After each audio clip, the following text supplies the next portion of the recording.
Dress design பண்ணுறதா இருக்கட்டும், ப்ளவுஸில் தைக்கிறதுக்கா இருக்கட்டும், வேறு மெத்தட் ஃபாலோ பண்ணி தான் நம்ம போட்லே பட்டன்லாம் அட்டாச் பண்ண முடியும்.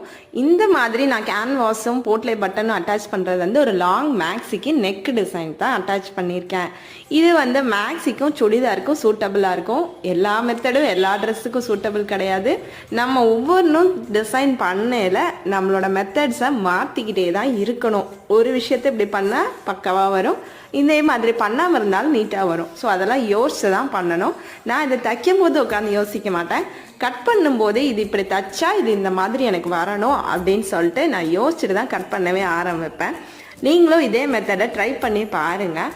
நீட்டாக வரும், பக்காவாக இருக்கும், பார்க்குறதுக்குமே பொட்டிக் ஸ்டைலில் இருக்கும். உங்களோட கிளைண்ட்டு உங்களை விட்டு எங்கேயும் போக மாட்டாங்க. ஃபுல்லாக தைச்சிட்டு நீங்கள் இப்படி திருப்பி பார்க்கல பிசுறு எதுவுமே இருக்காது, நீட்டாக இருக்கும். இதே மாதிரியான வீடியோவுக்கு என்னோடய பேஜை ஃபாலோ பண்ணுங்கள்.